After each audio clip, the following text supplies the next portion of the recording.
लोग हिंदी व्याकरण एवं रचना का पाठ 7 सर्वनाम पढ़ेंगे। जैसे कि आप लोग अपने पुस्तक में तस्वीर को देख रहे हैं, इस तस्वीर को देखिए ध्यान से। ये चिड़ियाघर का तस्वीर है।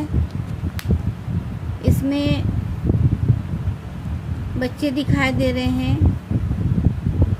जो अपने पेरेंट्स के साथ में चिड़ियाघर को घूमने गए हैं। यहाँ पर सबसे पहले हम लोग सर्वनाम का अर्थ को जानेंगे। सर्वनाम यानी सबका नाम।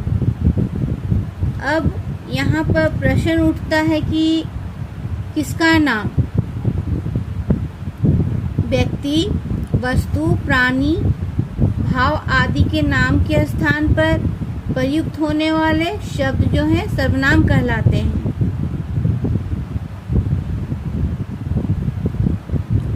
सर्वनाम को हम लोग इस प्रकार स्पष्ट करेंगे।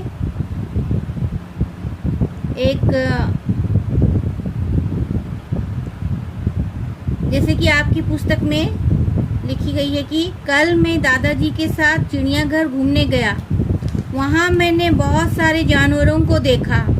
शेर अपने पिंजरे में दहाड़ रहा था। बंदर सबकी नकल उतार रहा था। चिड़िया चहचहा रही थी। हम लोग उन्हें देखकर हंस रहे थे।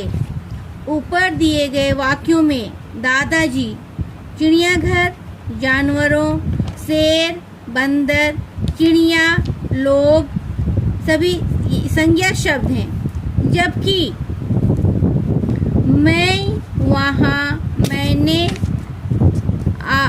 अपने, सबकी, हम आदि, उन्हें आदि शब्द संज्ञा के स्थान पर प्रयोग किए गए हैं।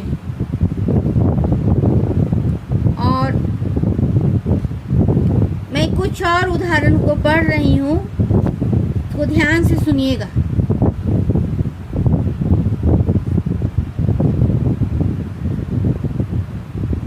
जैसे रवि ने रवि के भाई से पूछा कि रवि का भाई क्या कर रहा है। इस वाक्य में सर्वनाम शब्द का प्रयोग नहीं हुआ है और इस प्रकार का वाक्य बोलने और पढ़ने और सुनने में अटपटे लगते हैं। इसी वाक्य को अगर हम इस प्रकार कहें, रवि ने अपने भाई से पूछा कि वह क्या कर रहा है, तो वाक्य बोलने, सुनने और पढ़ने में अच्छा लगता है और उसका अर्थ आसानी से समझ में आ जाता है। अब हम लोग सर्वनाम की परिभाषा को देखेंगे।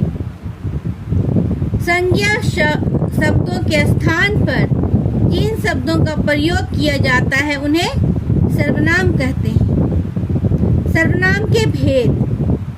सर्वनाम के 6 भेद होते हैं।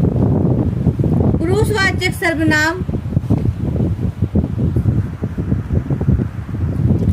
निश्चयवाचक सर्वनाम, अनिश्चयवाचक सर्वनाम, संबंधवाचक सर्वनाम, प्रश्नवाचक सर्वनाम, निजवाचक सर्वनाम।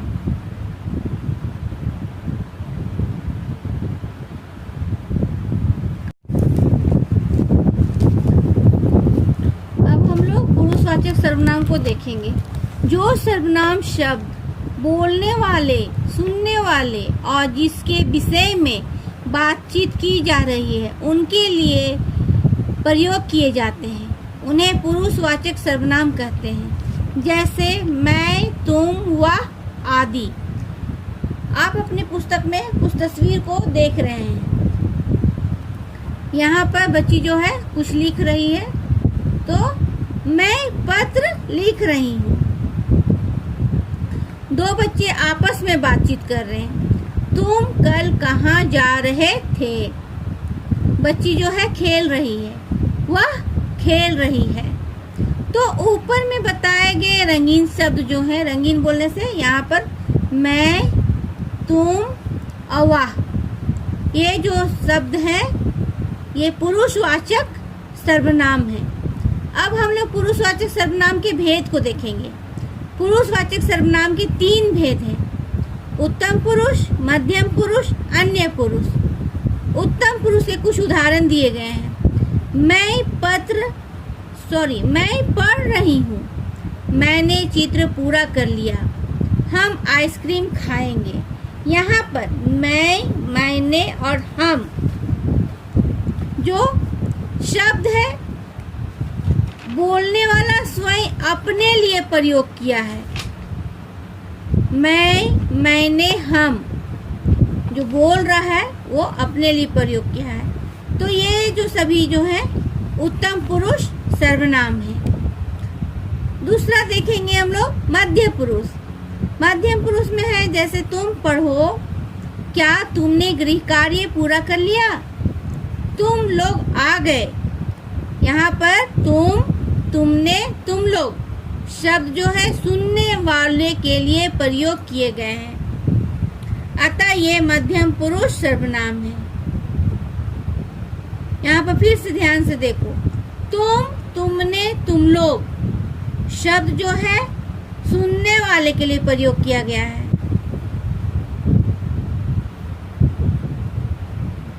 ये सभी जो है मध्यम पुरुष सर्वनाम है।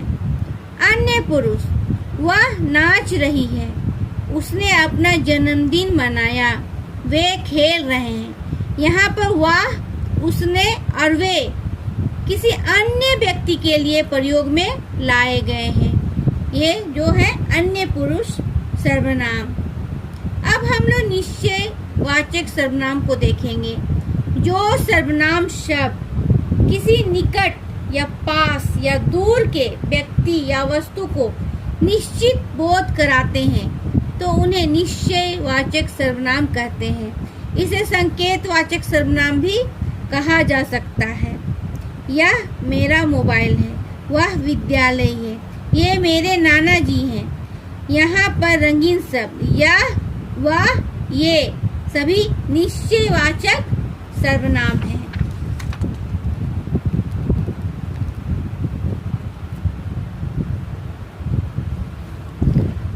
तीसरा, अनिश्चयवाचक सर्वनाम। जो सर्वनाम शब्द किसी निश्चित व्यक्ति या वस्तु के विषय में जानकारी देते हैं उन्हें अनिश्चयवाचक सर्वनाम कहते हैं। जैसे यहाँ पर ये महिला चाय पी रही है और ये व्यक्ति जो है दिल्ली से आ रहा है और यहाँ पर 2 बच्ची जो आपस में किताब की लेन देन कर रही है। तो यहाँ पर इस प्रकार लिखा गया है, चाय में कुछ पड़ा है। इस महिला जो चाय पी रही है और वो चाय में कुछ गिर गया है, वो निश्चित नहीं बता पा रही है, कुछ बोल रही, कुछ पड़ा है, मतलब चाय में कुछ पड़ा है। तो कुछ शब्द जो है अनिश्चयवाचक सर्वनाम है। और दिल्ली से कोई आ रहा है, तो यहाँ पर भी निश्चित रूप से नहीं बताया जा रहा है कि दिल्ली से कौन आ रहा है, और यहाँ इस प्रकार लिखा गया है कि दिल्ली से कोई आ रहा है। तो यहाँ पर कोई शब्द भी जो है अनिश्चयवाचक सर्वनाम है। यह किताब किसी ने दी, यहाँ पर 2 बच्चियों के बीच में किताब का लेन देन हो रहा है, लेकिन वो निश्चित रूप से नहीं बता पा रहा है कि किताब किसने दिया। और यहाँ पर वो बोलती है कि यह किताब किसी ने दी है, तो किसने दिया है वो नाम नहीं बता रही, तो किसी ने, इसलिए यहाँ पर भी निश्चित ना होकर के अनिश्चयवाचक सर्वनाम होता है। आज हम लोग इतना ही पढ़ेंगे। आप लोगों का होमवर्क है, दिए गए सब प्रश्नों के उत्तर लिखिए। सर्वनाम किसे कहते हैं उदाहरण सहित लिखिए। सर्वनाम के कितने भेद होते हैं प्रत्येक के नाम लिखिए। यहाँ पर आपकी पुस्तक में देखिए दी गई है कि सर्वनाम शब्दों के स्थान पर संज्ञा शब्दों के स्थान पर जिन शब्दों का प्रयोग किया जाता है उन्हें सर्वनाम कहते हैं। सर्वनाम के कितने भेद हैं प्रत्येक के नाम लिखिए। सर्वनाम के भेद, सर्वनाम के 6 भेद हैं। पुरुषवाचक सर्वनाम, निश्चयवाचक सर्वनाम, अनिश्चयवाचक सर्वनाम, संबंधवाचक सर्वनाम, प्रश्नवाचक सर्वनाम और निजवाचक सर्वनाम। आपके ये 2 प्रश्नों का उत्तर आपके पाठ सर्वनाम जो है पेज नंबर 32 में दी गई है। आप लोग अपनी हिंदी व्याकरण कॉपी में बना लेंगे।